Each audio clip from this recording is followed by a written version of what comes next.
सवाल यह है कि मामला 9 और 10 मई तक पहुंचा कैसे। इसकी शुरुआत हुई थी 22 अप्रैल को, जब पहलगाम में दहशतगर्दी का वाकया हुआ और 26 अफराद उसमें मारे गए। हमले की फौरी बाद पहले इंडियन मीडिया और फिर भारतीय हुकूमत ने इसका इल्जाम पाकिस्तान पर लगाया। हमले के अगले दिन ही इंडिया ने सिफारती इकदाम लेना शुरू कर दिए, सिंतास मुआहदा मुअत्तल कर दिया और पाकिस्तानियों को भारत छोड़ने का अल्टीमेटम दे दिया। अगले दिन पाकिस्तान ने भी सिफारती सतह पर इसका जवाब दिया। पाकिस्तान ने अपनी फिजाई हदूद इंडियन परवाजों के लिए बंद कर दी और भारतीयों को पाकिस्तान से जाने का कह दिया।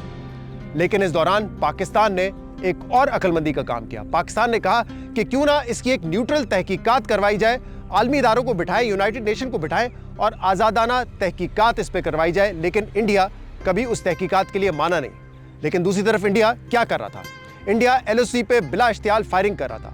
इंडिया पाकिस्तान में अपने राफेल्स के जरिए दरअंदाजी की कोशिश कर रहा था, जिससे पाकिस्तान के इलेक्ट्रॉनिक वॉरफेयर सिस्टम ने उनके रडार जैमिंग करके उनको पाकिस्तानी हदूद से दूर जाने पर मजबूर कर दिया।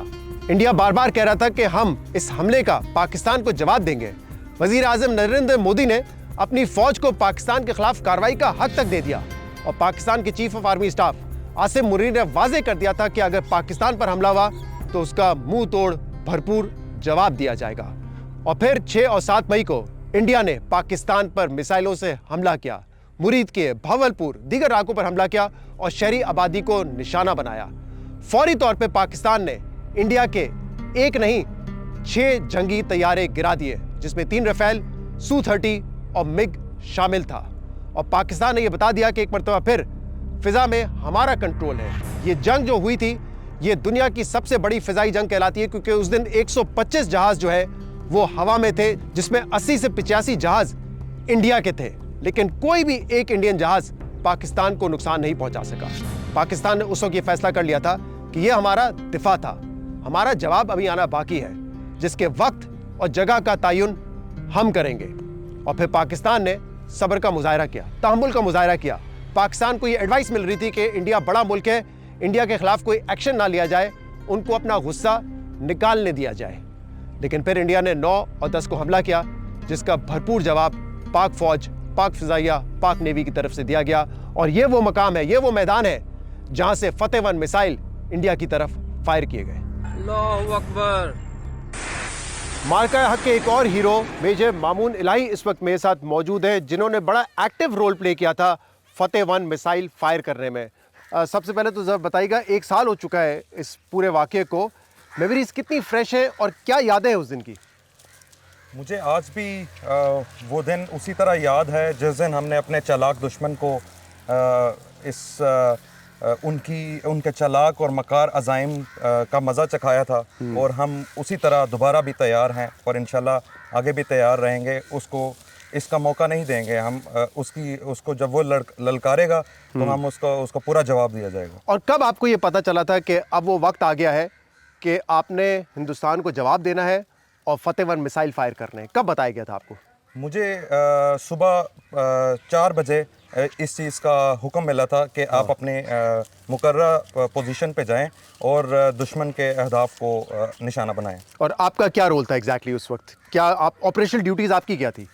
मैं एक as a battery commander I was commanding launcher, और मैं अपने लॉन्चर को एक जगह पे पोजीशन पे लेके गया और उसमें जाके मैंने अपने लॉन्चर को रेडी किया और उसके जो हमें ऑर्डर मिला था उस हदफ को हमने पूरी तरह हासिल किया। अच्छा, जो एक वीडियो रिलीज़ हुई थी लॉन्चर ने जब मिसाइल लॉन्च किया, तो हमने देखा कि सिविलियन आबादी भी वहाँ पे बैठी हुई है। मेरे ख्याल से वही आप कमांड कर रहे थे वहाँ पे। वो मेरी लोकेशन थी। तो ज़रा बताइएगा कि लोग वहाँ पे क्या, उनका क्या तासुरात थे? बिकॉज ऑब्वियसली जब हम तो एक गन फायर भी सुनते हैं तो बंदे को एक झटका लगता है, लेकिन वो इत्मीनान से बैठे हुए थे वहाँ पे और देख रहे थे कि मिसाइल्स लॉन्च हो रहे हैं एक के बाद एक।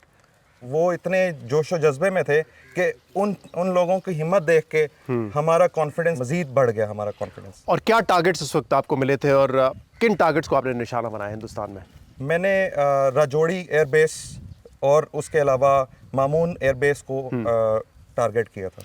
अपने नाम के टारगेट को बेस किया। ये बड़ा अच्छा इत्तेफाक है। ये इत्तेफाकन था। और अल्हम्दुलिल्लाह अल्लाह के फजल से मुझे मामून बेस को मामून ने टारगेट किया। जी, ये हेडलाइन बनेगी इंडिया में जाकर ये तो। अच्छा देखिए, आप लोग की ट्रेनिंग तो बड़ी ज़बरदस्त होती है और आप लोग ट्रेन करते हैं सिमुलेशंस वगैरह पे, लेकिन ऑब्वियसली जब एक्चुअल मिसाइल फायर करना ये पाकिस्तान ने पहली मरतबा इस्तेमाल किए, तो कोई एप्रीहेंशन, कोई नर्वसनेस कुछ होता है ऐसा? अल्हम्दुलिल्लाह मेनली मेरी जो यूनिट है उसका बुनियादी सतून आप कह लें कि दैट इज़ टीम वर्क। हम टीम वर्क से काम करते हैं और ज़माना अमन की ट्रेनिंग ने हमें इतना फ़ायदा दिया कि अल्हम्दुलिल्लाह there was nothing like that and we were very much confident and everybody was very much passionate to hit the target. जैसे वो कहते हैं ना कि the more you sweat in peace times the less you bleed during the war, तो वो वाली चीज़ है। प्रैक्टिस आपने जितनी बेहतर की है, ट्रेनिंग आपकी जितनी बेहतर है, आप ड्यूरिंग द वॉर टाइम उतना बेहतर परफॉर्म करेंगे। बिल्कुल ऐसे ही। चले, ज़बरदस्त, nice talking to you. Thank you. Operation बुनियानुर मरसूस में हिस्सा लेने वाले और इस ऑपरेशन को कामयाब बनाने वाले दो बहादुर ऑफिसर्स इस वक्त मेरे साथ मौजूद हैं और दोनों के जो नाम है वही कमाल के हैं। मेरे साथ कैप्टन हैदर अली और कैप्टन बदर खान मौजूद हैं। हैदर अली का एक बहुत अहम तारुफ तो ये है कि इस ऑपरेशन बुनियानुर मरसूस में इनको जो है वो सितारा बसालत मिला था, यानी इनका नाम जो है हैदर वो भी है ब्रेवरी लायन, और जो सितारा बसालत है उसका मतलब ये है कि इनको एक ब्रेवरी अवार्ड जो है वो मिला था। लेकिन इनका एक और तारुफ भी है और आप सब लोग इनसे वाकिफ़ हैं। हैदर से पहले आप मिल चुके हैं क्योंकि जिस दिन हमने वो फुटेजेस देखी थी, वो वीडियो देखी थी जिसमें फतेह वन फायर किया गया था, फजर का वक्त था, फतेह वन फायर होता है तो उससे पहले एक आवाज़ थी, एक वॉइस थी, और वो क्या कहा था हैदर ने, मैं चाहूँगा ये अपनी ज़बानी हमें खुद सुनाएं। Bismillahirrahmanirrahim. Today on 10th May at the time of Fajr, we have delivered a strong punch to our coward enemy. Alhamdulillah, नारे तकबीर, अल्लाहु अकबर। और ये जब आपने कहा और जब हम वीडियोस देख रहे थे उस वक्त, हम तो कवरेज भी कर रहे थे, पूरी आवाम में मुझे पता है क्योंकि बहुत ज़्यादा वीडियो वायरल हुई, तो गूज़बम्स आ रहे थे, लोग जो है वो जज्बाती हो गए थे और लोगों को एक कहते हैं ना कि मोटिवेशन मिली थी कि हाँ ये अल्लाहु अकबर के नारे के साथ हमने मिसाइल फायर किया है, कामयाबी हमारा नसीब होगी। आपको पता था कि इतनी वायरल हो जाएगी वीडियो जब ये रिकॉर्ड हो रहा था? नहीं, मुझे उस वक्त तो ये मालूम नहीं था कि ये वीडियो इतनी वायरल होगी, लेकिन जिस तरह आपने बताया कि ये आवाम के बीच में जज्बा इसने बहुत उबाड़ा, तो जिस वक्त बाद में हमने ये वीडियोस देखी तो आज दिन तक जो है ये हमें एक नॉस्टैल्जिक फीलिंग देता है और जिस तरह आपने बताया कि जज्बा दोबारा से उसी दिन की तरह बिल्कुल ताज़ा हो जाता है हमारा। और बदर, आपका तो नाम माशाल्लाह एक हिस्टोरिक इस्लामिक वॉर पे रखा है, तो आपको वैसे पास आउट हुए 4-5 साल हुए हैं सर्विस में आए हुए, अंदाज़ा था कि 5 साल बाद ही ट्रेनिंग के बाद जब आप फ़ौज में आएंगे इंडिया जैसे बड़े दुश्मन से मुकाबला होगा और उसमें आपको एक एक्टिव रोल प्ले करना पड़ेगा? बिल्कुल सर, अंदाज़ा था इस बात का, क्योंकि जिस टाइम हम पाकिस्तान आर्म फोर्सेस ज्वाइन करते हैं तो हमारे अंदर जो सबसे पहली चीज़ आती है वो दुश्मन से मुकाबला करने की सलाहियत हम अपने अंदर परवान चढ़ा देते हैं। और जब हम पास आउट होके पीएमएस से आउट होके अपनी यूनिट्स में जाते हैं तो ये हमारे अंदर जो फ़र्ज़ वतन की हिफाजत, वतन की मोटिवेशन जज्बात जो होते हैं वो हमारे ऊपर एक कर्ज चढ़ जाता है। इसी तरह जब मैं लॉन्च ऑफिसर की ड्यूटी परफॉर्म कर रहा था तो मेरी फायरिंग डिटैचमेंट को जब ऑर्डर सादर हुए कि आप दुश्मन पर कारी ज़रब लगाएं, तो हमने सबसे पहले अल्लाह ताला का शुक्र अदा किया कि अल्लाह ताला ने हमें इस काबिल बनाया कि हम अपनी कौम का सर फ़ख्र से बुलंद कर सकें। अल्लाह ताला की ज़ात पर यकीन, हमारे सीनियर्स की गाइडेंस, पाकिस्तान आर्म फोर्सेस की ट्रेनिंग और इसके साथ साथ अपने मुल्क और कौम की दुआएं हमारा सबसे बड़ा असलहा थी उस टाइम। सितारा बसालत आपको मिला जी सर, मार्का हक पे ऑपरेशन बुनियानुर मरसूस को कामयाब बनाने पे वज़ीर आज़म ने आपको अवार्ड दिया, उस वक्त क्या जज्बात थे आपके? सबसे पहले तो उस वक्त मैंने अल्लाह ताला का लाख लाख शुक्र अदा किया कि हमें अल्लाह ताला ने इतनी आवाम में से चूज़ किया एक ऐसे काम के लिए, एक ऐसे पेशे के लिए जिसका नाम पाक फ़ौज है। और उस पाक फ़ौज में भी अल्लाह ताला ने मुझे चूज़ किया कि मुझे एक गैलेंट्री अवार्ड से नवाजा गया। और उसके बाद इसमें जो सबसे इम्पॉर्टेंट चीज़ थी वो हमारे सीनियर्स की गाइडेंस थी और हमारी जो गयूर आवाम है ये उनकी दुआओं का नतीजा है। हैदर, ये कितना मैटर करता है एक नौजवान ऑफिसर के लिए कि जो उसको गाइडेंस मिले अपने सीनियर्स की तरफ से फ्रॉम द टॉप, वो उसमें क्लैरिटी हो कि आपने जो है घबराना नहीं है और आपने वो ना इफ़ एंड बट्स नहीं कर रहे हैं, आपने अगर लड़ना है तो डट के लड़ना है। कितना मैटर करता है ये पाक फ़ौज का हमेशा से वतीरा रहा है कि वो अपने यंग ऑफिसर्स को हमेशा से जो है clarity of thought, clarity of mind, initiative जैसी चीज़ें जो है वो उनकी पर्सनैलिटी में इनकलकेट करती हैं और यही चीज़ें जो हैं हमें ऑपरेशनल जो प्रिपेयर्डनेस है उसमें बहुत हेल्प आउट करती हैं। तो हमारे ऑपरेशंस की सक्सेस की वजह भी यही चीज़ें हैं कि हमारे जितने यंग ऑफिसर्स हैं वो क्लैरिटी ऑफ थॉट से हमेशा ऑपरेट करते हैं। कोई घबराहट, हिचकिचाहट बदर जब ये आप करने जा रहे थे? You are very young, I mean जब ये होता है इतना बड़ा एक आपके ऊपर रिस्पॉन्सिबिलिटी, जिम्मेदारी। सर कोई घबराहट, कोई हिचकिचाहट, कोई खौफ ना हमने अपने जवानों की आंखों में देखा, ना हमारी आंखों में था। क्योंकि उसी दिन के लिए 10 मई का जो सुबह थी, जिस तरह वो टाइम गुजरा, उसी दिन के लिए हमने ये वर्दी पहनी है। और उसी दिन की हमेशा हम दुश्मन को याद भी दिलाते रहेंगे कि अगर हमें ललकारा या पुकारा गया तो हम उसी तरह जवाब देंगे जिस तरह 10 मई को दिया गया। और आप दोनों इतने यंग हैं, आई एम श्योर टेलीफोन इस्तेमाल करना, गैजेट्स इस्तेमाल करना ये बड़ा कॉमन होगा आपके लिए।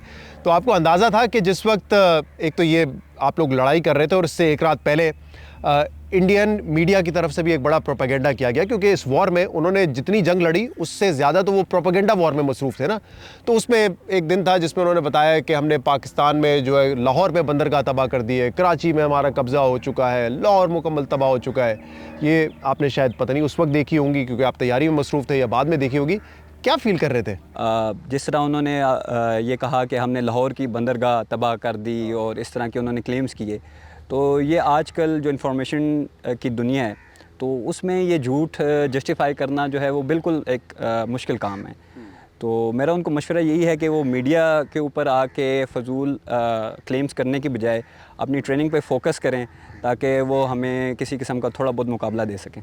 हैदर, आपने लगता है निशाने जो टारगेट्स थे जो भी असाइन किए गए होंगे आपको, सबसे ज़्यादा मिसाइल आपने निशाने पे मारे हैं, शायद इसीलिए आपको जी सर मैक्सिमम टारगेट्स इंगेज किए हमने और बड़े प्रिसीजन और एक्यूरेसी के साथ उन टारगेट्स को हमने इंगेज किया और उसकी वजह से दुश्मन के जो मैक्सिमम एयरफोर्स स्टेशंस थे वो उन्होंने अपने एसेट्स को ग्राउंड कर दिया और ये उनका हमारी जो इंगेजमेंट्स थी उनकी एक्यूरेसी और प्रिसीजन का मुंह बोलता सबूत है। Haider, very well done. पूरी कौम को आप पर फ़ख्र है, आपकी दिलेरी पे फ़ख्र है। Well done. बदर, पूरी कौम को आपको फ़ख्र है।